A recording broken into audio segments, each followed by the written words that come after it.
నమస్తే అన్న, అందరికీ నమస్కారం. కువైట్లో ఇటీవల కాలంలో కొంతమంది యువకులు గ్రూపులుగా ఏర్పడి రోడ్లపైన గొడవ పడుతూ ఉన్నారు. పార్కింగ్ విషయంలో కావచ్చు, ఇతర కారణాలతో ఇది గొడవ పడుతూ ఉన్నారు. తాజాగా కువైట్లోని ఆల్ నూజా ప్రాంతంలో ఇద్దరు కువైటీ యువకుల మధ్య తలెత్తిన వివాదం ఘర్షణకు దారితీయడంతో ఇద్దరూ గాయపడగా ఒకరికి కంటి ఆపరేషన్ నిమిత్తం అమీరీ ఆసుపత్రికి తరలించారు.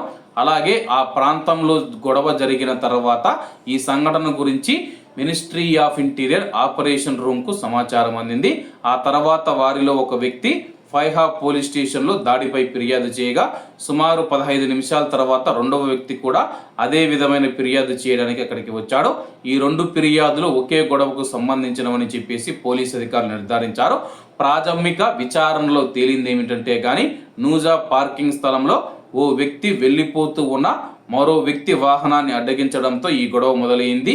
ఈ వాగ్వాదం కొట్లాటగా మారగా ఈ కొట్లాటలో ఇద్దరిలో ఒకరి ముఖం పైన లోహపు ఉంగరంతో కొట్టడంతో అతని కంటికి తీవ్రమైన గాయం కావడంతో ఆపరేషన్ అవసరమయ్యింది.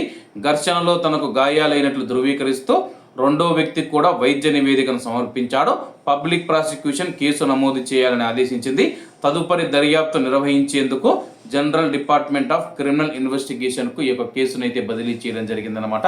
ప్రస్తుతం చిన్న చిన్న పార్కింగ్ల కోసం, అలాగే ఏదైనా రోడ్డు పైన మనం చూసుకుంటే కానీ జమ్మియాల దగ్గర కావచ్చు, బకాలాల దగ్గర కావచ్చు, పిల్లనాయాలు ఎవరైతే ఉన్నారో ఒకరి మీద ఒకరు గ్రూపులుగా ఏర్పడి దాడులు చేసుకుంటూ ఉన్నారు.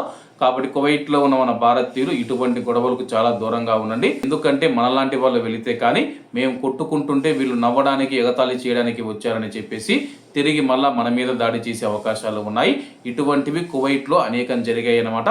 కాబట్టి అందరూ జాగ్రత్తగా ఉండాలని కోరుకుంటూ అందరూ బాగుండాలి, అందులో మనం ఉండాలి. అందరికీ నమస్తే అన్న, జై హింద్.